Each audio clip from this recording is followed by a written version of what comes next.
Eastern India की जो growth rate है वो 12 से 14% है, जबकि इंडिया की ग्रोथ रेट है that is 6 to 8%। So focus सबका शिफ्ट होना चाहिए ईस्टर्न इंडिया पे, क्योंकि अभी क्या फिनिश प्रोडक्ट बाहर से स्टेट से आ रहे हैं, so they should be produced locally and consumed locally instead of bringing from outside the state. That is one.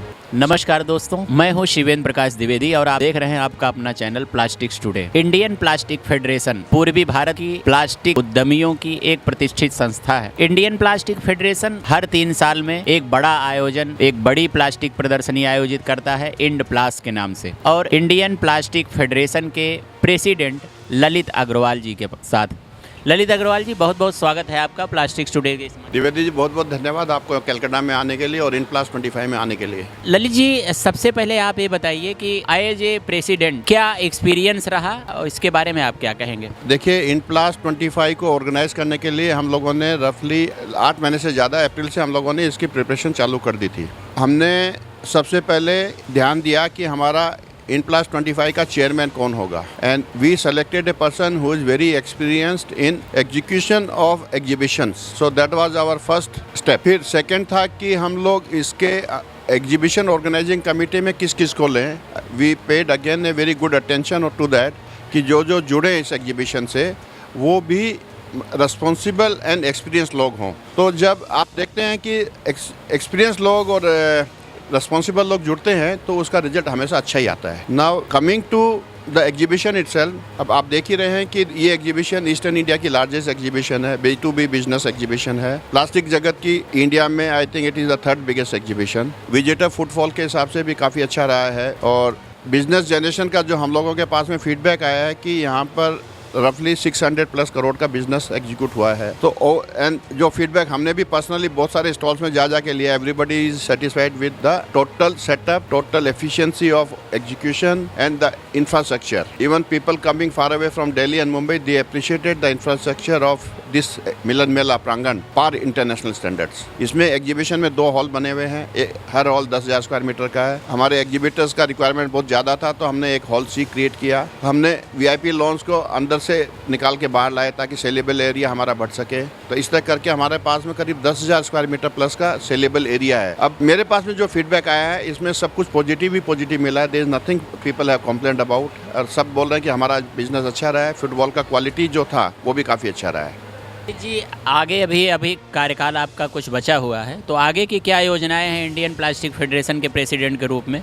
क्योंकि एग्जीबिशन के बाद भी बहुत सारी जिम्मेदारियां होती हैं, तो आप उसके बारे में आप क्या? अभी हम लोग बहुत सारे और नए स्टेप्स लेने जा रहे हैं, जिससे कि हमारी इंडियन प्लास्टिक फेडरेशन बहुत टाइम से ट्राई किए जा रही है। सबसे पहले हम लोग करेंगे स्किल डेवलपमेंट सेंटर का रनिंग, क्योंकि वो हमारे पास में इंफ्रास्ट्रक्चर सब रेडी है। हम लोग वेट कर रहे हैं for some grant from the central government agencies like RCP skill development council और NRDC national skill development NSDC। तो जैसे हमारे पास में वो आ जाएगा, हमारे पास में इंफ्रास्ट्रक्चर सब रेडी है। Will start first and foremost skill development. आपको पता है कि इंडिया में प्लास्टिक की ग्रोथ बहुत हाई है, ईस्टर्न इंडिया में उससे भी ज़्यादा हाई है। तो स्किल डेवलपमेंट का रिक्वायरमेंट का बहुत एम्फेसिस रहेगा हमारे पर, ताकि industry will not suffer from the skilled manpower. So वो हम एक तो बहुत जल्दी चालू करने जा रहे हैं।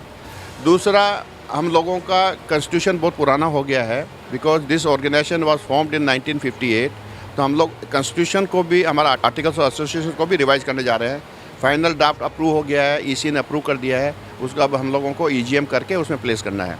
ये सेकंड स्टेप है, this is more of a internal step. फिर हमारे रेगुलर सेमिनार जो होते हैं, अब उसमें हम लोगों का फोकस शिफ्ट हो जाएगा कि रेगुलर सेमिनार जो टेक्निकल सेमिनार्स करते हैं which is for the benefit of our members, वो हम चालू कर देंगे। बिकॉज अभी तक हम लोग थोड़ा सा होल्ड किए हुए थे, everybody was busy, we don't want to run 2 simultaneous things side by side. ये 3 स्टेप अभी हम लोग इमीडिएटली एग्जीक्यूट करने जा रहे हैं। That will be our focus for next 2 to 3 months। Lalit ji, अभी चूंकि इस एग्जीबिशन पे फिर से आते हैं इन प्लास पे, इन प्लास 25 में कुछ सेमिनार्स वगैरह हुए जो काफ़ी इंपॉर्टेंट रहे, तो उसमें लोगों का क्या फीडबैक रहा, किस तरीके? क्योंकि आप भी रहे, हम भी रहे, सेमिनार्स को हमने भी देखा। उस सेमिनार्स के बारे में थोड़ा बताइए, उससे इंडस्ट्री को क्या गेन हुआ? देखिए, I'm President of Indian Plastic Federation. I am also convener of Technical Seminar Committee. So entire seminar were designed and executed by myself personally along with my team of 10 to 15 people. हम लोगों ने सबसे पहले क्या किया कि subject wise divide कर दिया कि हमारे को ये सब्जेक्ट पे ही सेमिनार्स करने हैं. So first day we had the subject was on growth of polymer industry in India and also of the export opportunities. उसमें इंडिया के भी पॉलीमर प्रोड्यूसर्स हैं, उन सबको हम लोगों ने बुलाया. We made them sit on one table and discuss that what is going to happen in the coming years. क्योंकि बहुत लोगों से सुना जाता है कि ये तो प्लास्टिक इंडस्ट्री है तो डेड हो जाएगी, इतने सारे ऑब्जेक्शंस आ रहे हैं, ये तो पॉल्यूटिंग इंडस्ट्री है. But in spite of all said and done, this industry is going to grow and there is nothing going to happen to this industry. तो पहले हमने फर्स्ट सेमिनार में पॉलीमर प्रोड्यूसर्स को बैठाया, उनसे डिस्कशन करवाया. Second session was, आपको जानते हैं कि most of the pollution which is created is by the packaging industry. Packaging industry consumes 40% से ज़्यादा प्लास्टिक का प्रोडक्शन. तो उसमें हम लोगों ने ये डिस्कशन करवाने की कोशिश की कि पैकेजिंग में क्या क्या इनोवेशंस हो रहे हैं, क्या क्या डिज़ाइन चेंजेस हो रहे हैं which are compliant with the reduction in pollution. Second day जो कि on the 2nd of March हम लोगों का फर्स्ट टॉपिक था रिसाइकलिंग, सस्टेनेबिलिटी एंड एनवायरनमेंट. यहाँ पर हमारे पास में करीब from the speakers were there from 6 companies and they talked about recycling on sustainability and also environment. ये सेमिनार भी काफ़ी सक्सेसफुल रहा. People express there how the recycling industry going to grow in the coming years. मेरा अनुमान है कि by 2050 recycling industry रफली 50% of the virgin polymer industry हो जाएगी. क्योंकि इंडियन गवर्नमेंट ने plus world wide different governments भी ये चाह रही है कि जितना भी पैकेजिंग में प्लास्टिक जा रहा है उसको रिसाइकिल किया जाए. उसे रिसाइकिल करने से क्या होगा कि आपका जो पोल्यूशन हो रहा है, एनवायरमेंटल पोल्यूशन समझ लीजिए या विजिबल पोल्यूशन समझ लीजिए, वो कम हो. तो recycling will become a very big industry in coming years. तो हमारा on 2nd March first session was only on this, that how the recycling will evolve in the coming years, how investments are pouring in. अभी ये एक शुरुआत हो रही है recycling industry की, but you will see that in next 10 years there will be big investments coming in the recycling. ये seminar इसके ऊपर था. उसके बाद में 4th session was on biopolymer, compostable and degradable plastics. आपको पता है कि गवर्नमेंट ने सिंगल यूज प्लास्टिक में बहुत सारे आइटम को बैन कर दिया है. वो बैन करने से तो नहीं होगा क्योंकि उसका फिर सब्सिट्यूट आइटम भी चाहिए, because we are now living in the consumer society. तो गवर्नमेंट अभी प्रमोट करी है कि आप biodegradable and compostable plastic use करिए जो कि बैंड हो गए हैं उन आइटम के लिए. Although compostable raw materials are very expensive compare to the normal polymers, but still they have the biodegradable and compostability, तो उसका एनवायरमेंटल इफेक्ट बहुत कम है. अब रही प्राइस की, तो ये तो क्या है कि जब गवर्नमेंट ने कंपल्सरी कर दिया तो naturally the price has to be sustained in the market itself. तो हम लोगों ने 4th सेमिनार किया था इसी प्रोडक्ट्स को लेके, and we had 3 speakers coming from, one from Mumbai, one from Calcutta, Balrampur Chini. They are setting up a plant for PLA. Third was coming from Bangalore.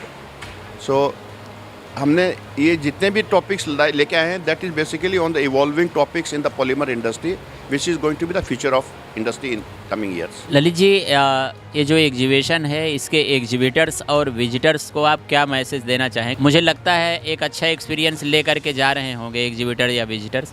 As a IPF president आप क्या कहना चाहेंगे, उनसे क्या appeal करना चाहेंगे? द्विवेदी जी, देखिए कि कोई भी एग्जीबिशन का सूत्रधार होता है सबसे पहले स्पॉन्सर एंड एग्जीबिटर्स, क्योंकि आपका रेवेन्यू जनरेशन वहीं से आता है. सेकंड, आपका कोई भी एग्जीबिटर या स्पॉन्सर समझ लीजिए सेटिस्फाइड नहीं होगा यदि उसके पास में क्वालिटी विजिटर्स नहीं आते हैं, बिकॉज क्वालिटी विजिटर्स आने से उनके पास में बिजनेस जनरेट होता है. Ultimate motive is how much business they can generate by exhibiting in the particular exhibition. तो मेरा इन जितने भी, चाहे स्पॉन्सर बोल लीजिए, चाहे विजिटर बोल लीजिए, चाहे एग्जीबिटर बोल लीजिए, मैं ये बोलना चाहूँगा कि eastern India is growing at a much faster pace than the rest of the country in the plastic industry. Eastern India की जो ग्रोथ रेट है वो 12 से 14% है, जबकि इंडिया की ग्रोथ रेट है that is 6 to 8%. So focus सबका शिफ्ट होना चाहिए ईस्टर्न इंडिया पे, क्योंकि अभी क्या है, फिनिश प्रोडक्ट बाहर से स्टेट से आ रहे हैं, तो they should be produce locally and consumed locally instead of bringing from outside the state. That is one.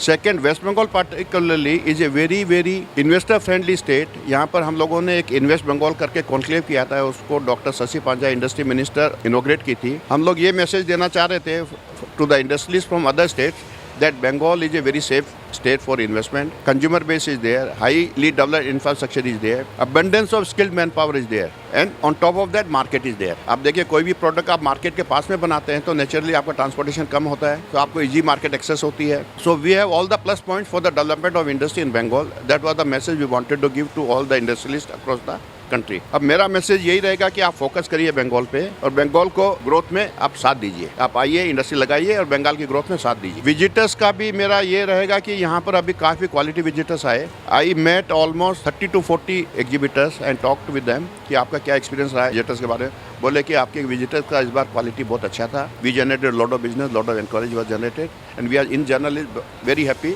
With the exhibitions. चलते चलते प्लास्टिक्स टुडे और संयुक्त व्यापार के बारे में आप क्या कहेंगे?